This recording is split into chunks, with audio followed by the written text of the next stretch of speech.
जून बड़ा मंगलवार, ज्येष्ठ मास के शुक्ल पक्ष की एकादशी, निर्जला एकादशी। तुलसी जी पर चढ़ा दें ये एक चीज, हर कष्ट दूर करेंगे भगवान विष्णु। घर में आएगी सुख समृद्धि और शांति, और भूलकर भी ना करें ये 7 काम। राधे राधे दोस्तों, कैसे हैं आप सब। दोस्तों, ज्येष्ठ मास के शुक्ल पक्ष की एकादशी को निर्जला एकादशी का व्रत रखा जाता है। निर्जला एकादशी को भीमसेनी एकादशी के नाम से भी जाना जाता है। इस एकादशी व्रत में पानी पीना वर्जित माना जाता है, इसलिए इस एकादशी को निर्जला एकादशी कहते हैं। निर्जला एकादशी पर निर्जल रहकर भगवान विष्णु की आराधना की जाती है और दीर्घायु और मोक्ष का वरदान प्राप्त किया जाता है। निर्जला एकादशी का व्रत रखने से साल भर की सभी एकादशियों के व्रत के बराबर पुण्य फल प्राप्त होता है। इसके साथ ही भगवान विष्णु मां लक्ष्मी जी की असीम कृपा प्राप्त होती है। निर्जला एकादशी के दिन भगवान श्री हरि विष्णु का पूजन किया जाता है। कहा जाता है कि भगवान विष्णु को यह व्रत सबसे ज्यादा प्रिय है। इस व्रत में बहुत गर्मी के बीच पानी नहीं पीने के कारण इस व्रत को बहुत ही कठिन माना जाता है।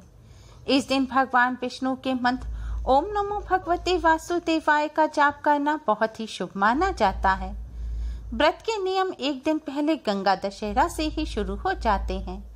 इस दिन भी गंगा दशहरा की तरह ही दान करना बहुत शुभ माना जाता है। निर्जला एकादशी पर जितना ज्यादा हो सके गरीबों और ब्राह्मणों को दान करना चाहिए। इस दिन कपड़े, छाता, जूता, फल, मटका, पंखा, शरबत, पानी, चीनी आदि का दान करना बहुत ही शुभ माना जाता है। गर्मी से बचने वाली जितनी भी चीजें होती हैं उनका दान करना बहुत ही शुभ माना जाता है। निर्जला एकादशी पर पवित्र नदी में स्नान करना चाहिए। ना कर सकें तो अपने घर पर ही स्नान के जल में गंगा जल मिलाकर उससे स्नान करना चाहिए। स्नान के बाद घर के मंदिर में पूजा करें, पितरों के लिए तर्पण करें। निर्जला एकादशी के दिन भगवान विष्णु को पीले रंग के कपड़े, फल और अन्न अवश्य ही अर्पित करने चाहिए। भगवान विष्णु की पूजा के उपरांत इन चीजों को किसी ब्राह्मण को दान करना चाहिए। इस एकादशी पर विष्णु सहस्त्र नाम का पाठ करना भी उत्तम होता है। अगर आप निर्जला एकादशी पर व्रत ना कर पाए तो इस दिन अपनी सामर्थ्य के अनुसार दान अवश्य ही करें। ज्येष्ठ मास के शुक्ल पक्ष की एकादशी तिथि 1 जून को दोपहर 2:57 पर शुरू हो जाएगी और 2 जून की दोपहर 12:04 पर समाप्त होगी। इसलिए निर्जला एकादशी का व्रत 2 जून को रखा जाएगा। व्रत के पारण का यानी कि व्रत खोलने का शुभ मुहूर्त है 3 जून की सुबह 5:23 से सुबह 8:08 तक। एकादशी के दिन भगवान विष्णु के साथ साथ मां लक्ष्मी जी को प्रसन्न करने का सबसे आसान उपाय है तुलसी जी का पूजन करना। तुलसी जी भगवान विष्णु को अति प्रिय हैं। शास्त्रों में तुलसी जी को मां लक्ष्मी का ही रूप माना जाता है। मान्यता है कि तुलसी पत्र के बिना भगवान विष्णु भोग और पूजन स्वीकार नहीं करते। पौराणिक कथाओं के अनुसार देवों और दानवों द्वारा किए गए समुद्र मंथन के समय जो अमृत धरती पर झलका, उसी से तुलसी जी की उत्पत्ति हुई। यही कारण है कि तुलसी जी के हर हिस्से में अमृत समान गुण हैं। हिंदू धर्म की मान्यता है कि तुलसी जी के पौधे की जड़ में सभी तीर्थ, मध्य भाग तना में सभी देवी देवता और ऊपरी शाखाओं में सभी वेद यानी चारों वेद स्थित हैं। इसलिए इस मान्यता के अनुसार तुलसी जी का प्रतिदिन दर्शन करना पाप नाशक समझा जाता है और इनके पूजन को मोक्षदायक कहा गया है। पद्म पुराण में उल्लेखित है कि जहाँ तुलसी जी का एक भी पौधा होता है वहाँ त्रिदेव ब्रह्मा, विष्णु और महेश निवास करते हैं। इस ग्रंथ में वर्णित है कि तुलसी जी की सेवा करने से महापातक से महापातक व्यक्ति के संपूर्ण पाप भी नष्ट हो जाते हैं। तो आइए आज हम आपको बताते हैं कि एकादशी के दिन भगवान विष्णु मां लक्ष्मी जी की कृपा प्राप्त करने के लिए किस तरह करना चाहिए तुलसी जी का पूजन। तुलसी जी का पूजन करने के लिए एकादशी के दिन सुबह उठकर स्नान करके स्वच्छ वस्त्र धारण करें। आज के दिन पीले या लाल रंग के वस्त्र पहनना सबसे ज्यादा शुभ माना जाता है। इसके बाद आप भगवान श्री हरि विष्णु का पूजन करें। फिर आप एक लोटे में शुद्ध जल लें। जल में आप थोड़ा सा कच्चा दूध डालें। ध्यान रखें, दूध ज्यादा नहीं डालना है। अब इस जल और दूध के लोटे में आप एक चुटकी शक्कर डालें, या फिर आपने भगवान विष्णु को जिस नैवेद्य का भोग लगाया है थोड़ा सा वो नैवेद्य आप जल के लोटे में डाल लें। और जल के लोटे में आप एक चुटकी हल्दी डालें। हल्दी भगवान विष्णु को अति प्रिय है। अब जल के लोटे को एक थाल में रख लें। थाल में एक शुद्ध देसी घी का दिया बनाकर रखें, एक धूप बत्ती और कुछ पुष्प रखें और एक चुटकी हल्दी भी रखें। अब आप तुलसी जी के पास जाएं। सबसे पहले तुलसी जी को प्रणाम करें, फिर भगवान विष्णु माँ लक्ष्मी जी को प्रणाम करें। इसके बाद भगवान विष्णु जी के महामंत्र ओम नमो भगवते वासुदेवाय का जाप करते हुए आप यह जल तुलसी जी पर चढ़ा दें। जल चढ़ाने के बाद आप तुलसी जी को हल्दी से तिलक करें।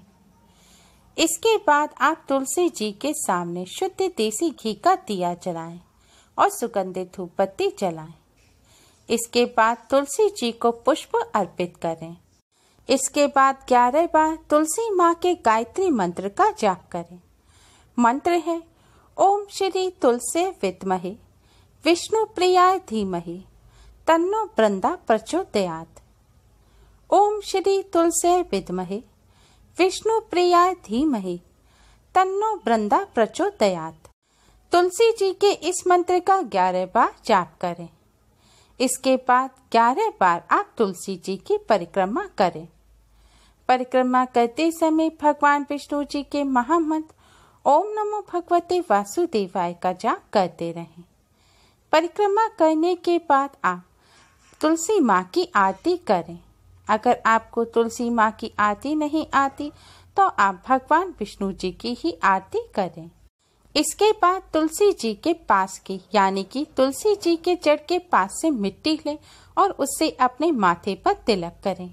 शास्त्रों के अनुसार ऐसा करने से गरीबी और दरिद्रता से मुक्ति मिलती है। तुलसी जी का इस तरह पूजन करने के बाद आप भगवान विष्णु माँ लक्ष्मी जी और तुलसी माँ को प्रणाम करें। तुलसी माँ से अपने सभी कष्टों को दूर करने की प्रार्थना करें। घर में सुख समृद्धि और शांति की प्रार्थना करें। तुलसी जी को माँ लक्ष्मी का रूप मानकर ही पूजन करना चाहिए। एकादशी के दिन इस तरह तुलसी जी का पूजन करने से भगवान लक्ष्मी नारायण की असीम कृपा प्राप्त होती है। भगवान श्री हरि विष्णु की कृपा से सभी कष्टों से मुक्ति मिलती है। घर में सुख समृद्धि और शांति हमेशा बनी रहती है। तुलसी जी का पूजन करने के साथ साथ कुछ बातों का विशेष ध्यान रखें। जैसा कि हमने बताया था कि तुलसी पत्र के बिना भगवान श्री हरि विष्णु भोग को स्वीकार नहीं करते, इसलिए एकादशी के दिन भगवान विष्णु के पूजन में तुलसी दल अवश्य ही रखें। लेकिन ध्यान रखें, एकादशी के दिन तुलसी के पत्ते भूलकर भी नहीं तोड़ने चाहिए। ऐसा करना महापाप माना जाता है।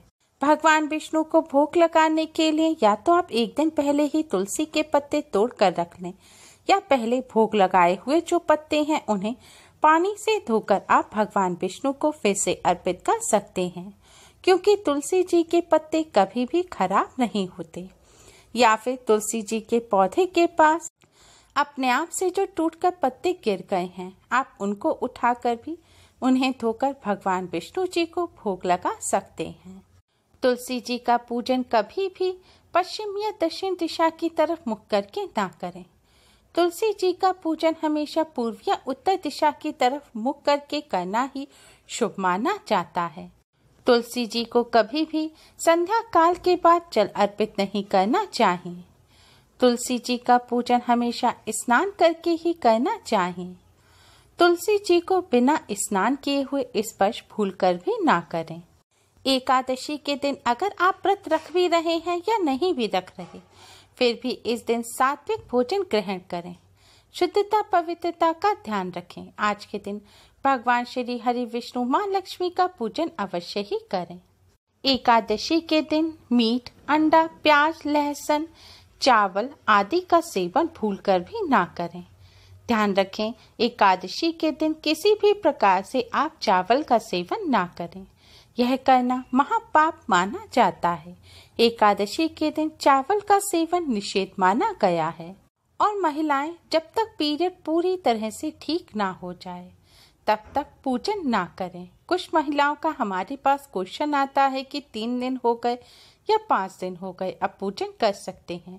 ऐसा ना करें, ऐसा करना गलत होता है। जब पीरियड पूरी तरह से बंद हो जाए, आप शुद्ध हो जाएं, तभी पूजन करना चाहिए। एकादशी के दिन भगवान विष्णु, माँ लक्ष्मी जी और तुलसी जी की कृपा प्राप्त करने के लिए इन बातों का विशेष ध्यान रखें। उम्मीद है आपको हमारी ये वीडियो पसंद आई होगी। प्लीज लाइक करें। हमारी इस वीडियो को अपने फ्रेंड्स और रिश्तेदारों में ज्यादा से ज्यादा शेयर करें, जिससे वह भी इसका लाभ उठा सकें। हमारी और भी वीडियोस के लिए हमारे चैनल को सब्सक्राइब करना ना भूलें। Thanks for watching. Radhe Radhe.